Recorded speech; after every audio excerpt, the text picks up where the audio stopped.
호세아서 14장은 호세아 전체의 결론입니다. 그리고 대부분의 선지자들이 비슷한 결론을 내리게 됩니다. 선지자들의 메시지는 항상 반복되는 어떤 패턴이 있다고 말씀드렸죠. 먼저 죄를 지적하고 그 죄가 반복될 때 하나님의 징계가 반드시 임한다 하고 심판을 선포합니다. 그러나 이스라엘 민족에게 심판만 선포하는 것이 아니라 이제 돌이키라는 회개의 메시지를 전하게 됩니다.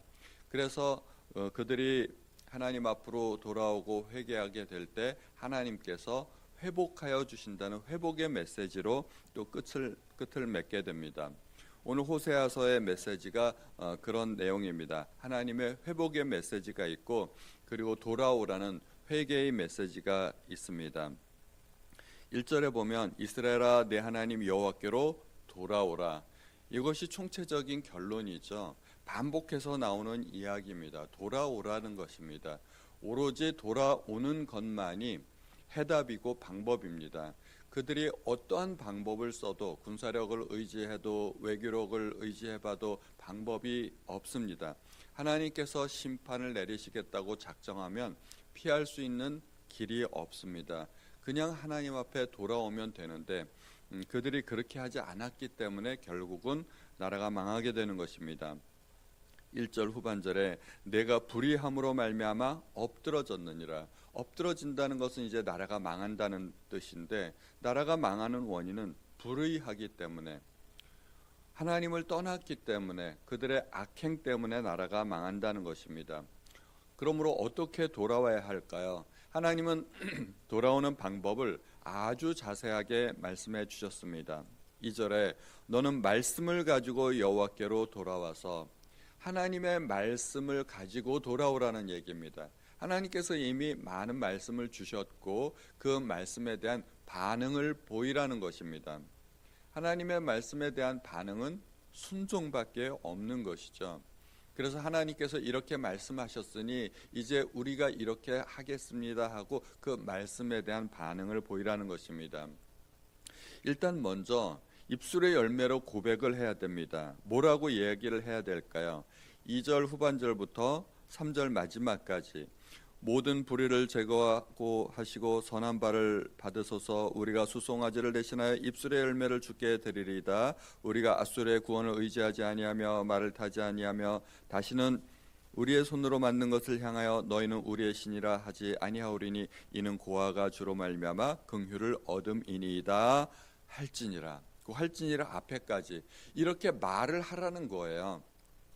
무슨 말을 해야 될지까지 다 하나님께서 알려주십니다. 마치 그 아이를 혼낼 때 엄마가 회초리를 들고 너 빨리 잘못했다고 말해, 너 빨리 잘못했다고 용서를 빌어 이렇게 이야기하지 않습니까? 고집 부리는 아이들은 끝끝내 이렇게 입 다물고 말을 안 하는데 그렇게 말을 하라고 부모님이 다 가르쳐 주는 겁니다.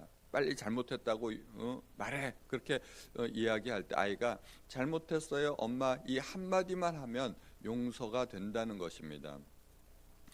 그래서 이스라엘 백성이 어떻게 말을 해야 될지까지 하나님은 일일이 다 가르쳐 주시는 것입니다. 3절에 그 말의 내용이 있습니다. 우리가 앗수르의 구원을 의지하지 아니하며 이제 이방인의 힘을 의지하지 않겠다는 것입니다. 외교력으로 해결하지 않겠다는 것입니다.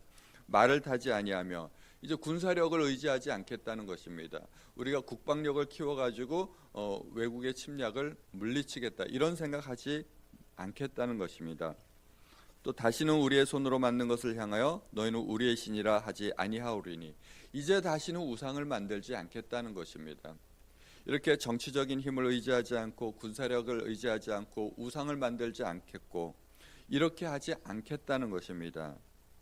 이는 고아가 주로 말미암아 긍휼을 얻음이니이다.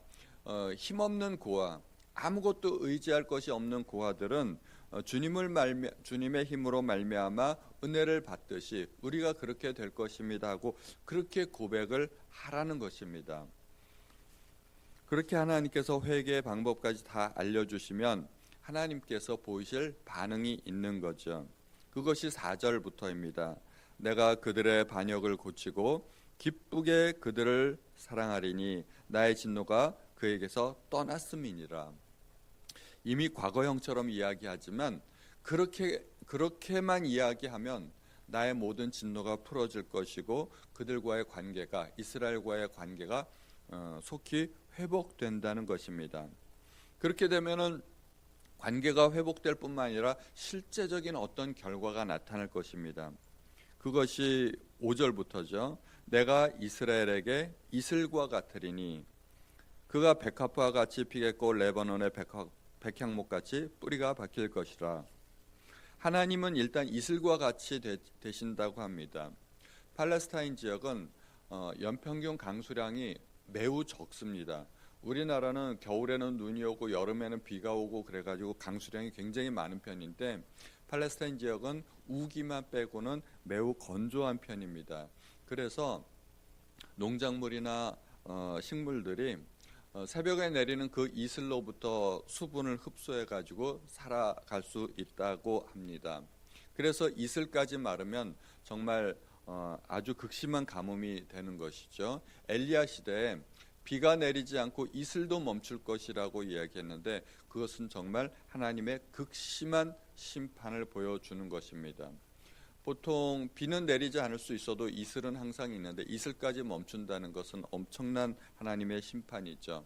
그런데 하나님께서 이스라엘에게 이슬과 같이 되어 주시겠다는 것입니다. 생명의 근원이 되는 것이죠. 그렇게 되면 이스라엘은 백합화 같이 필 것입니다.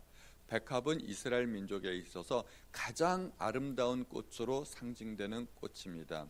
솔로몬의 모든 영광으로도 입은 것이 들에 핀 백합화 한 송이만도 못하다 하고 예수님께서 말씀하셨습니다. 가장 아름다운 꽃 백합과 비교한 것입니다. 또 이스라엘은 레바논의 백향목같이 뿌리가 박힐 것이라. 백향목은 어마어마하게 큰 나무입니다. 아름드리 큰 나무인데 성전을 건축할 때 이 백향목이 건축 재료로 사용되었습니다. 이스라엘에는 이런 나무가 없습니다. 이스라엘은 기후가 좋지 않기 때문에 이런 아름드리 나무들이 없어가지고 레바논에서 수입을 했죠. 레바논에서 수입을 해가지고 왕궁과 성전의 건축 재료로 그렇게 사용된 것입니다. 지금도 레바논이라는 이름으로 검색을 해보시면 레바논의 국기에는 백향목 한 그루가 국기 안에 이렇게 그림으로 새겨져 있습니다. 레바논의 가장 큰 자랑거리가 이 백향목이죠. 지금도 그렇고 옛날에도 그랬다는 것입니다. 그렇게 튼튼하고 좋은 나무라는 것입니다. 백향목과 같이 뿌리가 박히게 된다는 것입니다. 이스라엘이 이렇게 이제 번성하게 된다는 것입니다. 가지가 퍼지고 아름다움이 감람나무와 같고 향기가 레바논 백향목 같고 그리고 곡식같이 풍성하고 포도나무같이 꽃이 피고 향기가 레바논의 포도주같이 될 것이고 이러한 번영과 번성이 이스라엘 민족에게 찾아오게 된다는 것입니다. 이러한 실제적인 번영이 이루어지면 하나님과 이스라엘 백성 사이에 어떤 대화가 오고 가게 될 것일까요? 그것이 8절입니다. 에브라임의 말이 내가 다시 우상과 무슨 상관이 있으리요 할지라. 그러니까 이스라엘은 이렇게 말을 한다는 것입니다. 내가 우상과 무슨 상관이 있겠습니까? 우상과 나는 아무 상관이 없습니다. 그러면 하나님께서도 또 대답하실 것입니다. 8절 후반절에 나는 푸른 잣나무 같으니 내가 나로 말미암아 열매를 얻으리라 하리라. 하나님과 이스라엘 사이에 이런 좋은 대화들이 오고 간다는 것입니다. 이스라엘은 다시는 우상을 의지하지 아니할 것이고 하나님은 그들에게 열매를 얻을 수 있는 그런 근원이 되신다는 것입니다.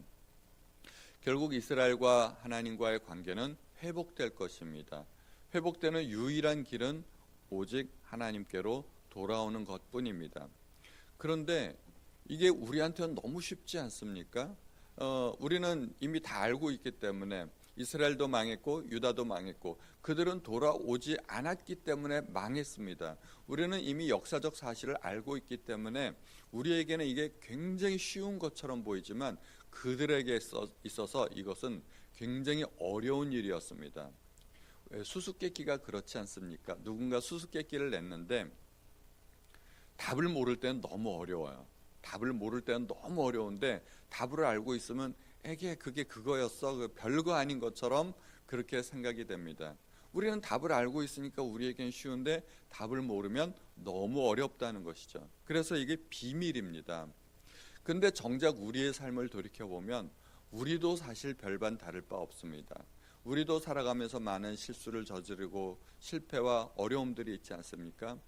우리 인생도 내가 내 인생을 볼 때는 너무 어려운데 남들이 내 인생을 보면 너무 쉬울 수도 있다는 겁니다. 답은 정해져 있습니다. 우리가 다른 사람이 어려움을 겪고 고난을 겪는 걸 보면 다른 사람의 인생도 우리가 보기에는 쉬워 보여. 그거 기도하면 되지. 하나님께로 돌아오면 되지. 오직 하나님께만 매달리면 되지. 우리는 남의 삶에 대해서 그렇게 쉽게 이야기할 수도 있을 거예요. 왜냐하면 남의 문제는 우리가 답을 알고 있으니까. 그런데 내 인생의 문제는 우리는 답을 또 모르는 경우가 있어요. 그래서 마지막에 9절에 이런 또 놀라운 말씀이 있지 않습니까? 누가 지혜가 있어 이런 일을 깨달으며 누가 총명이 있어 이런 일을 알겠느냐. 이것을 아는 사람이 지혜가 있는 것이고 이것을 깨닫는 사람이 총명이 있다는 것입니다.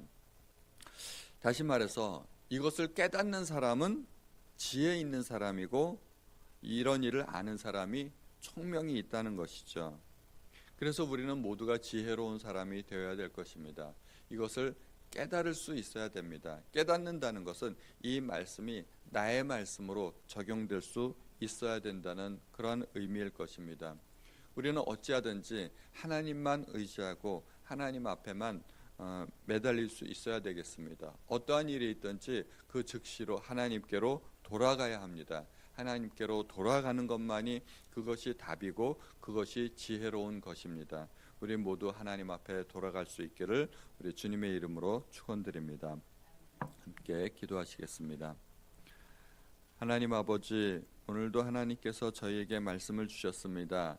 하나님께서 저희에게 말씀하실 때 저희가 그 말씀에 대한 올바른 반응을 보일 수 있도록 도와주옵소서.